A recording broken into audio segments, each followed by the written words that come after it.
Hello everyone and welcome back to Lucky Loaders 15, where I'll be giving you two selections for today's horse racing action. I should say that I am recording this video just before 8 o'clock on Wednesday morning. Apologies I couldn't make this video any earlier. I was just really busy when I finished work last night and just didn't have time to record. Our tip yesterday at Ballinrobe was very disappointing. She was in a fair position, but then she just folded tamely away. I'm not sure if there was an issue. I didn't see anything in the stewards, but it looked too bad to be true. But that's just the way it goes sometimes. Just an unlucky one there. But yeah, hopefully we can bounce back and have a better day today. And like I said, I've got two selections tomorrow. And we're going to be going to Lingfield for my first tip, where we're going to be going my nap of the day in the 1 o'clock. Now, if you were listening to the Racing Post postcast, you might have heard me put up this horse as my midweek nap on there, and that is Imodium for Daniel Muscat and John Butler, currently available at 5-1. Now, this horse in the betting market since prices were released has kind of been a little bit all over the place. I was hoping we were going to get a slightly bigger price. Opened up at 20-1, and in no time at all was very well backed and was as short as 10-3 last night. Was actually 3-1 first thing this morning, but then has drifted a little bit out to 5-1. But that wouldn't concern me at all. I've been following John Butler's yard this year. They've had their best ever season. They've had 35 winners. They're known as a gambling yard because he used to be associated with Barney Curley. He was his assistant trainer, and they always seem to land a touch or two.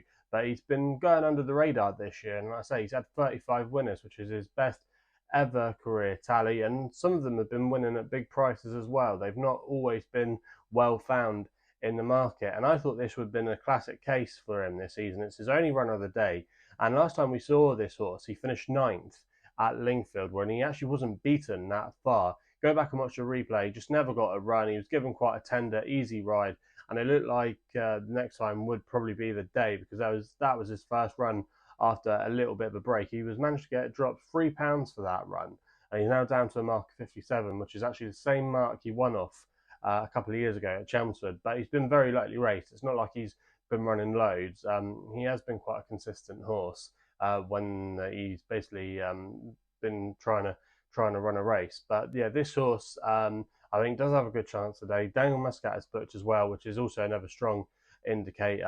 John Butler's been using Daniel Muscat quite a lot this season to good effect. They're operating at a 30% strike rate. He's ridden 10 of his winners, and I just think this horse could have a good toe into the race. Adeliza, nearly the even money favourite, will probably go off, try to make all, but it's not easy to make all at Lingfield. And if he can get a good turn to the race, I think he'll be doing all his best work late on. And I think Imodium might be able to pick up the pieces and win that race. So that's why he's going to be mine after day. Currently available, he was at 5-1 with SkyBet. There might be some firms that are slightly bigger, some that's slightly shorter, but I thought 5-1 was kind of the average price. So yeah, that's going to be my nap of the day there.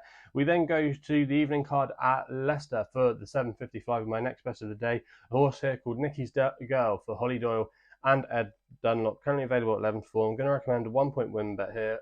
Now this horse has been very consistent, and last time finished 4th at Doncaster. But even though it looked like she had every chance if you watched the screen, I think you should mark up that run because she was actually drawn on the wrong side of the track. If you look at the stats this year at Doncaster, you don't really want to be drawn down the stand side. Towards the middle and the far side has been the place to be. I just wonder if it's something to do with the watering at the track at Doncaster this year, but it's kind of flipped a little bit on his head, and I think you can mark up that run.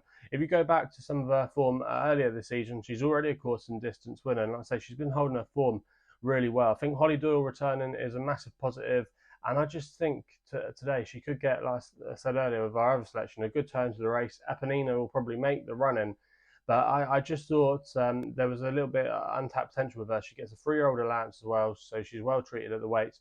Off a mark of 75, I still think there could be a few pounds to play. She could be an 80 rated horse, maybe, who knows, a black type filly come the end of the season. But yeah, I think she's been found a good opportunity here, and I'm hoping Holly Doyle can get her head in front. So they're the two selections then for today's racing. If you're enjoying these videos, remember to hit the thumbs up button, subscribe here to the YouTube channel at Lucky Loaders 15. You can follow me on the socials as well at Twitter and at Insta at Lucky Loader 15. Please gamble responsibly, and we'll be seeing you again.